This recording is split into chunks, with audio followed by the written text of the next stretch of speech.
Hey there, high achievers. My name is Steve Larson, and I wanted to thank you for visiting with me on video number 1.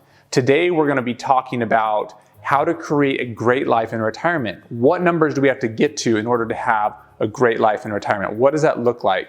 Now, we've all heard the cliche, if we fail to plan, we what? Plan to fail.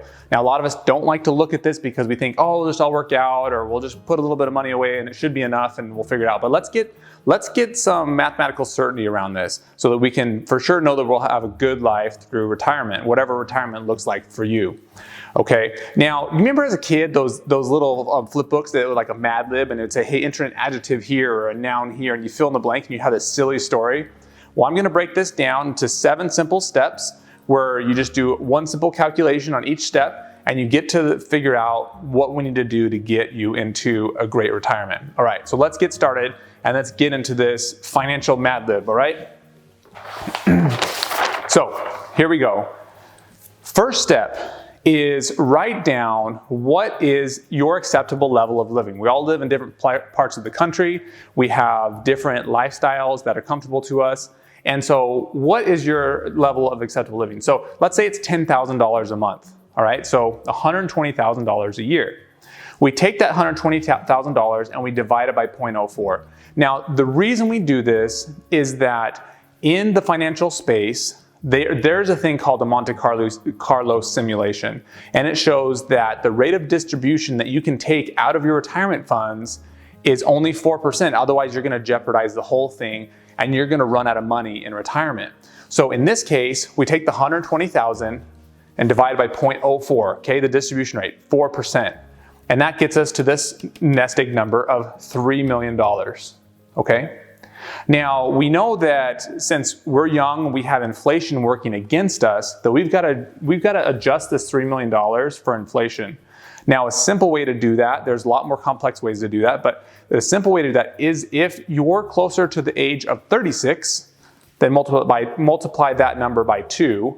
If you're closer to the age 46, multiply it by 1.5. So if you're older than 46, then multiply it by 1.5. If you're younger than 36, then multiply it by 2. So in my case, I'm going to multiply it by 2. So I take $3 million and I multiply that times 2.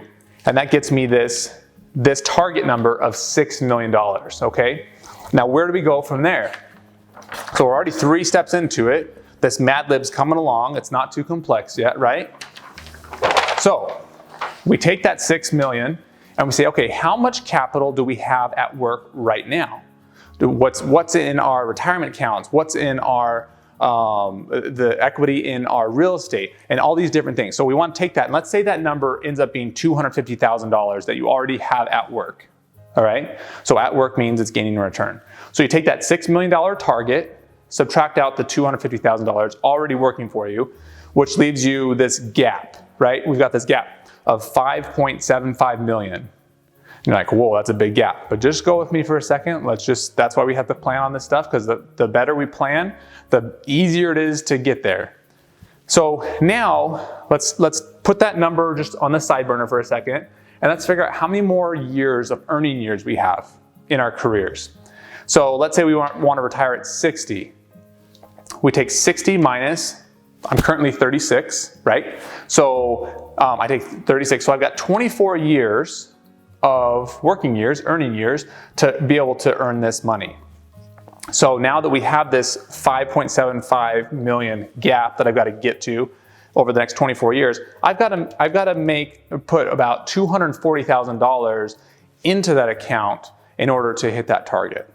All right, so you guys with me so far? This is becoming a big number. Now, we know that if I earn this $240,000, I'm not in a tax-free environment. I'm not on a tax island where I can pay the government zero. There's something that I'd have to incorporate. I have to incorporate taxes. So we've already incorporated inflation. We've got to incorporate taxes. So if we take $240,000 to get us to accumulate to this target fund and divide it by 0.6, so that's the amount that we're going to keep. We're assuming in this model that the government is going to keep 40% of our money and we're going to keep 60% of our money. All right, now that may change, taxes may change, et cetera, you may be in lower tax brackets, but over time, this holds true in a general sense. So we take $240,000 and we divide it by 0.6. So that gets us $400,000. All right. So what does this mean? We've got to figure out, just in order for us to live a good retirement, let's go back and have $120,000 a year. We can only take out 4% based on these Monte Carlo simulations and all the different people. This is actually proven by Dr. Wade Pfau. He's a professor at the American College. He's a PhD, showing that you can't take more than 4% out of your retirement accounts without putting the rest of it at jeopardy. So we've got to create this huge fund, right, in order to be able to create this great retirement. Now, what if we could make that a lot more efficient?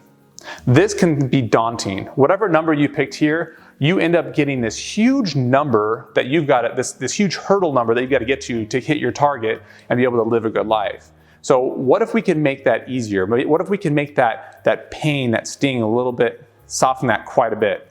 In the rest of the series, I'm going to teach you a strategy that only a limited amount of people know how to do this. I actually learned this from one of my friends that works for a large bank.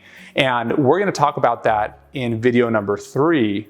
But in our next video, I want to talk to you about what I call the power pyramid. We first have to get our stuff together so we know how we need to invest and break things down, because we can't just put everything at risk. We can't put everything just at low interest rate, cash. We've got to be able to figure out where we put our money, where do we divide our money so that we can get the returns we need to. So join me in video 2 and we'll talk about the power pyramid, and then we'll get into some of the strategies and the products that actually will make this work and make this a lot more efficient and this pill easier to swallow. So thanks for joining me today, and we'll talk to you soon.